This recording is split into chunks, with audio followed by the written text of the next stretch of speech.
Assalamualaikum warahmatullahi wabarakatuh. Halo teman-teman semuanya, kembali lagi dengan Bengkel Maju Jaya Motor Official, belajar mekanik dari nol. Di video kali ini saya akan mentutorialkan cara merakit mesin motor Beat Karbu ya.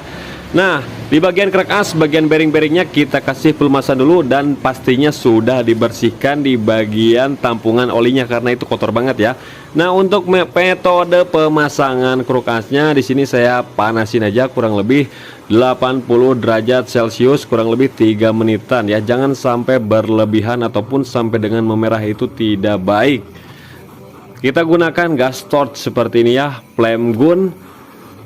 Banyak banget sih namanya, ini ada yang disebut gas torch, flame gun, itu sama saja, mungkin beda daerah beda pemasangan juga, bukan pemasangan, beda nama. Nah, kemudian kita pasang dulu rantai ketengnya ya. Rantai ketengnya kita pasang, hati-hati jempol ataupun curugnya kena besi panas. Nah, kemudian tinggal kita pasang langsung, dan prosesnya sangat mudah sekali ya. Kalau tanpa dipanasin itu tidak bakalan mudah masuk, paling-paling juga digedor pakai martil. Saya punya dua cara, bisa di tracker, bisa juga dipanasin. Cuman yang paling cepat itu di tracker ataupun dipanasin seperti ini ya. Kalau dipanasin mini modal, kalau pakai tracker harga trackernya 250.000. Nah oke, ini pun sudah masuk ya teman-teman, rantai keteng sudah pas di gigi sintriknya. Tinggal kita bersihkan permukaan media crankcase yang mau kita kasih lem tribon. Di sini saya menggunakan tipe lem tribon yang sealer ya. Mau yang encer boleh, yang putih itu sama juga buat crankcase, yang sealer juga boleh. Kemudian pasang dua buah pin dowelnya. Setelah itu sediakan crankcase sebelah kanan. Namun di sini kita ganti dulu bagian seal kruk asnya, seal magnet. Nah posisinya seperti ini, jangan sampai terbalik juga. Kita kasih oli supaya saat memasukkannya itu mudah. Kemudian tinggal kita tekan aja menggunakan kunci sok yang diameternya pas seperti ini, dan kita lihat di dalamnya harus sampai pas ya. Kalau udah pas, udah tinggal kita langsung pasangkan saja seperti ini. Nah, kedua permukaan kita satukan langsung, tinggal kita tekan aja pakai tangan, udah langsung masuk. Kemudian tinggal kita sediakan baut-bautnya dan dipastikan kruk as tidak seret. Nah, dan untuk baut-bautnya itu ada tiga perbedaan, ada yang panjang, ada yang sedang, ada yang pendek. Jadi kurang lebih satu jari seperti itu. Jadi panjangnya 1 sentian. Kalau misalkan terlalu mendem berarti pendek, kalau terlalu panjang berarti kepanjangan. Nah, kemudian tinggal kita kencangkan dulu menggunakan kunci 10T secara merata. Bisa langsung dikencangkan boleh ya. Kencangkannya secara menyilang supaya rata. Namun di sini saya tidak langsung mengencangkan, cukup diratakan aja dulu karena saya mau pakai kunci torsi. Nah, setelah saya pakai kunci torsi, saya torsi di angka 13 Nm. Untuk motor Beat toleransi mau 10 Nm boleh, mau 15 Nm juga boleh.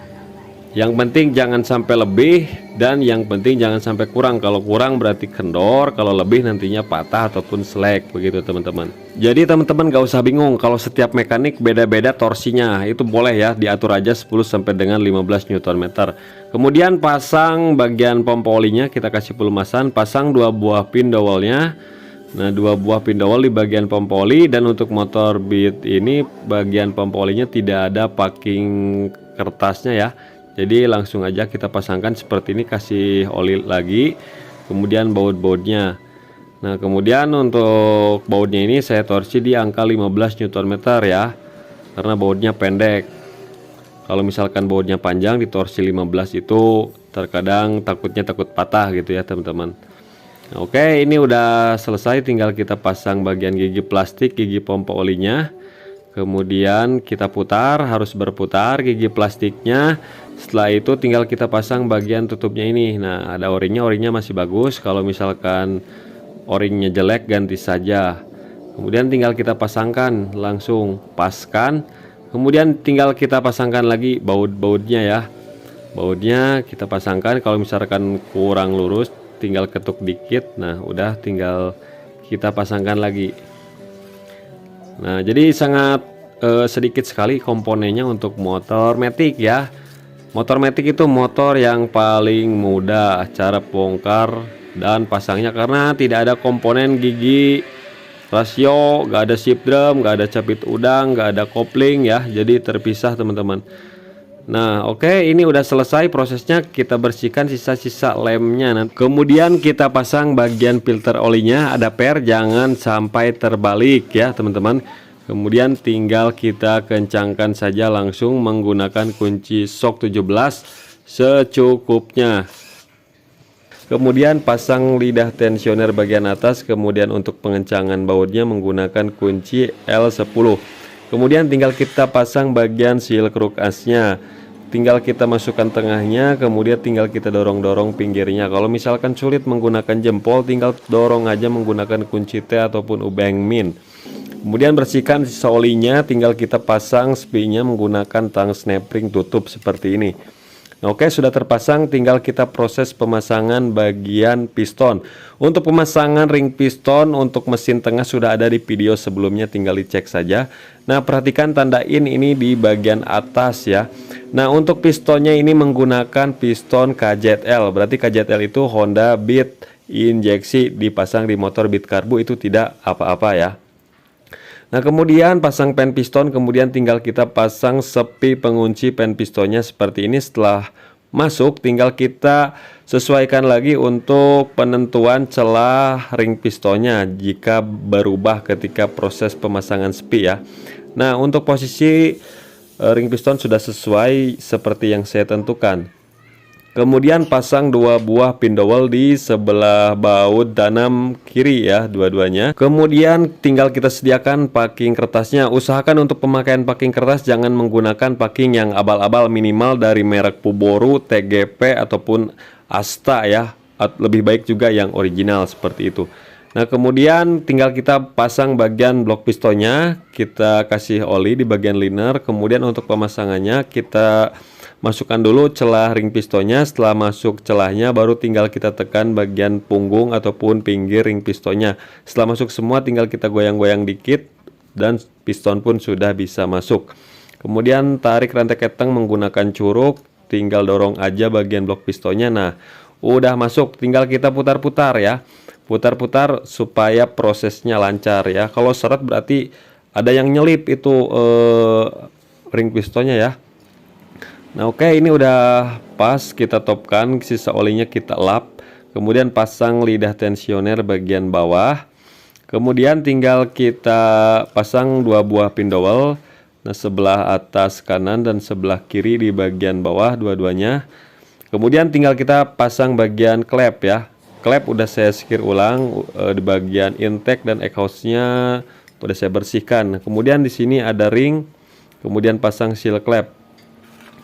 Nah, kemudian untuk per klepnya yang ada marking kita simpan di atas. Kalau nggak ada markingnya yang rapat itu disimpan bagian bawah. Pasang retainer, pasang bagian kuku klepnya.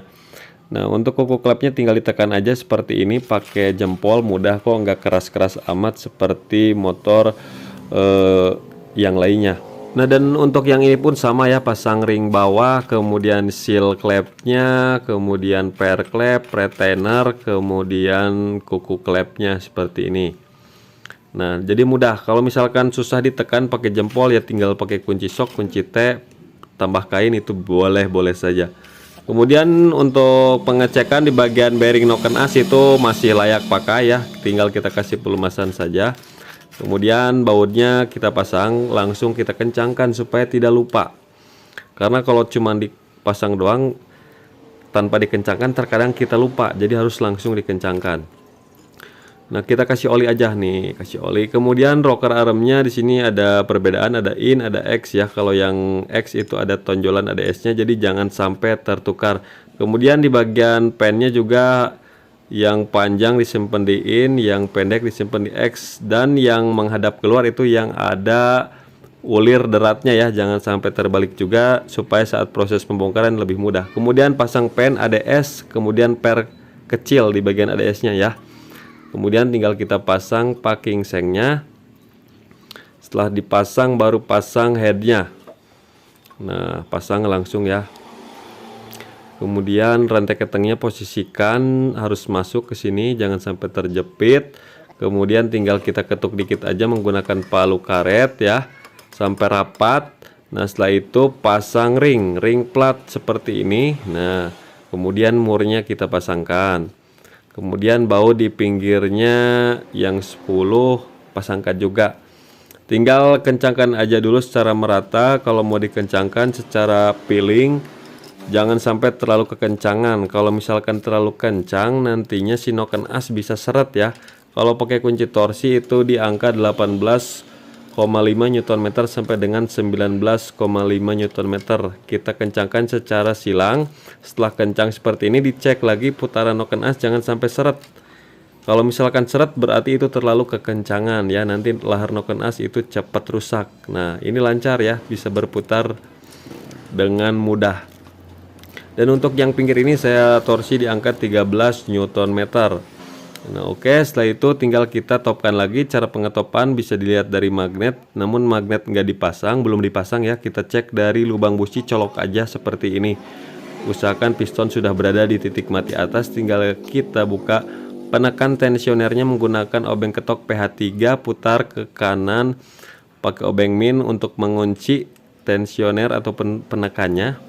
Dan untuk pemasangan bagian gigi sintriknya yang ada garisnya itu menghadap horizontal, sedangkan titiknya menghadap ke bagian depan. Dipastikan posisi noken as bebas, tidak menekan klep ya. Kemudian tinggal kita pasang bautnya, baut M5 ya. Nah, asal masuk aja dulu dan dipastikan sudah benar-benar top. Setelah itu tinggal kita kendorkan lagi penekan tensionernya, kita tekankan secara otomatis.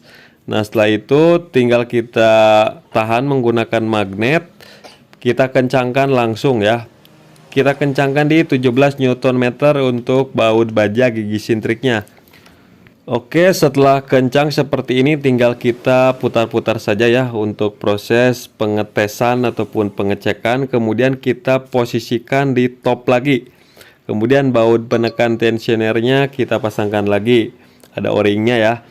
Kemudian kita setel celah klep, kendorkan menggunakan kunci 9. Kita gunakan puller dan alat khusus ataupun kunci 9 ataupun penahan ya.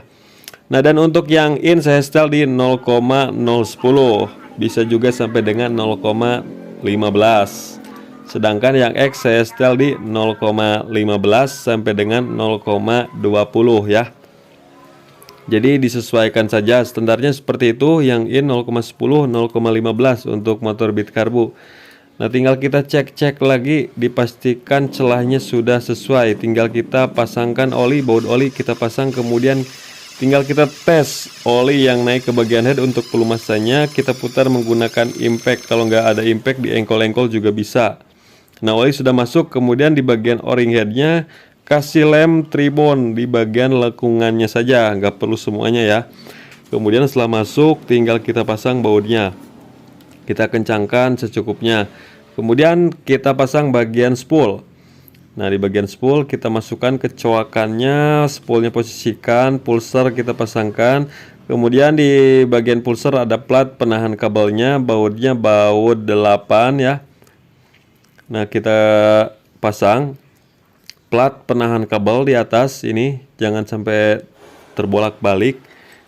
Kemudian langsung kita kencangkan supaya tidak lupa ya. Setelah kencang semuanya, pasang bagian magnet. Magnet ring, kemudian mur 14. Tinggal kita kencangkan lagi secukupnya. Oke, setelah kencang tinggal kita pasang bagian kipas. Dan untuk baut kipas jangan sampai tertukar. Untuk posisi kipas bebas. Ya, mau digusar-geser bebas karena tidak ada knocknya. Setelah kencang semuanya, pasang bagian kampas rem ya. Kemudian pasang roda. Kemudian pasang mur, ringnya dulu, kemudian pasang mur roda. Kencangkan saja secukupnya. Setelah roda terpasang, kemudian tinggal kita sediakan as standar 2 dan standar 2-nya kita pasang ya. Nah, setelah terpasang seperti ini tinggal dorong aja lah. Kemudian pasang ring, pasang penguncinya seperti ini. Kemudian tinggal kita lipat aja menggunakan tang untuk penguncinya. Kemudian di sebelah kirinya kita kencangkan bautnya dan ringnya ya. Kemudian langsung pasang dinamo starter, kencangkan menggunakan kunci 8T. Setelah itu pasang knalpot, kencangkan menggunakan kunci 10 dan kunci 14. Setelah itu pasang selang AIS ya, kencangkan menggunakan kunci 10T. Bautnya ada 3, kiri 2, di bawah 1. Kemudian packing manipul karbu pasang, kemudian karbunya pasang, kemudian pasang murnya, langsung kencangkan saja. Setelah itu pasang bagian filter. Oh belum, pasang cover engine dulu. Nah, pasang busi. Nah, untuk cover engine-nya cuman ada segini aja ya. Sebelum pemasangan karbu harusnya pasang cover engine dulu, karena ini nggak ada cover engine-nya, jadi cuman tutup kipasnya saja. Kemudian pasang filter. Nah, filter kita pasangkan. Kemudian selang AIS kita pasangkan, klemannya kita masukkan, selang hawa kita masukkan lagi. Kemudian selang hisap di AIS kita pasangkan, baut-bautnya kita pasangkan ya, di kanan 1, di kiri 2. Kemudian tinggal kita proses pemasangan bagian CVT. Udah dibersihkan ya, udah diservis, tinggal kita pasang damper ataupun karet kampas ganda. Kampas gandanya masih bagus, udah saya cuci menggunakan air sabun. Kemudian untuk ringnya kita pasang, kemudian spinya kita pasangkan juga. Nah, dan untuk CVT ini yang diganti itu per sentri, per CVT, dan rumah roller. Dan rumah rollernya diganti. Nah, kita tekan pakai klip ya. Nah, ini untuk per sentrinya pakai yang ori lagi, kode KPY ya. Sedangkan per CVT-nya untuk kodenya GCC, bukan GGC ya. Kalau GGC bit FI, kalau GCC bit karbu. Nah, oke, sudah terpasang semuanya, tinggal kita cek kampas ganda masih bagus. Kemudian ini pernya ganti ya, ganti lagi karena yang sebelumnya itu pakai 1500, ganti yang original lagi. Nah, pasang cangklongnya. Nah, ini untuk pulinya udah imitasi, udah lokalan ya, puli sekunderinya itu udah lokalan, tapi kita pasang aja, udah bukan ori gitu ya untuk pulinya. Kemudian murnya kita pasangkan lagi. Kemudian tinggal kita kencangkan menggunakan kunci 39 ya. Kita kencangkan secukupnya saja, 3 kali jetrek aja. Kalau pakai impact, jetrekannya jetrek pelan ya, jangan cepat. Oke, ini udah terpasang. Kemudian kasih gemuk ya, pelumasan di bagian bearing-bearingnya. Di dalamnya juga sama, masukin gemuk secukupnya saja, jangan terlalu banyak juga. Nah, setelah ini tinggal kita pasang roller. Rollernya ini di mix ya, 12 dan 8. Nah, ini untuk rumah roller yang lama ini. Yang ausnya itu di bagian dudukan slidernya. Kalau dudukan rollernya masih bagus nih. Nah, yang jadi masalah ini di bagian dudukan slidernya ini udah goblak tuh ya, udah kekikis. Jadi ini bakalan saya ganti, udah saya ganti rumah rollernya pakai yang original. Nah, kemudian pasang nih. Nah, pasang bosnya. Kemudian di sini kasih pelumasan di bagian gigi pinionnya. Kemudian pasang tutupnya. Aduh, teman-teman, ini saya lesu, ini udah mau 15 menit ya. Harus semangat teman-teman, ini ilmu yang saya bagikan. Nah, kemudian ini rumah rollernya. Ini masih pakai yang lama ya, tapi udah saya ganti baru. Nah, fan beltnya udah retak-retak, jadi kita ganti pakai Michelin, lebih bagus daripada original ya. Kemudian pasang kipasnya, plat kipas. Kemudian gigi engkol, pasang ring, pasang mur. Kemudian kita kencangkan menggunakan kunci 22. Nah, oke, setelah itu kita pasang puli sekunderinya. Mudah-mudahan ini bisa menambah wawasan pengetahuan buat teman-teman pemula semuanya ya. Durasi 15 menit. Pasang mangkok, pasang ring, pasang mur, kencangkan menggunakan kunci 19. Setelah itu pasang langsung tutupnya ya. Tutupnya kencangkan menggunakan kunci 8. Bensinnya isi, engkol-engkol, kemudian kunci kontak on. Nah, motor sudah langsung hidup. Ya, wajar saja harus beberapa kali engkol ataupun beberapa kali starter karena bensin belum turun ke bagian karburator. Nah, ini kondisi mesin. Untuk quarterannya saya minta langsung jalan gitu ya. Jadi tanpa indrayan dulu. Jadi setelah mesin terpasang digeber-geber pun ini tidak masalah. Dan suara mesin sudah halus dan motor tidak bakalan ngebul lagi karena piston sudah diganti menggunakan yang baru. Karena motor ini kendala awalnya ngebul dan banyak kerak ya, akibat ring piston ataupun liner itu sudah aus. Nah, jadi seperti itulah tutorialnya. Mudah-mudahan video ini bermanfaat.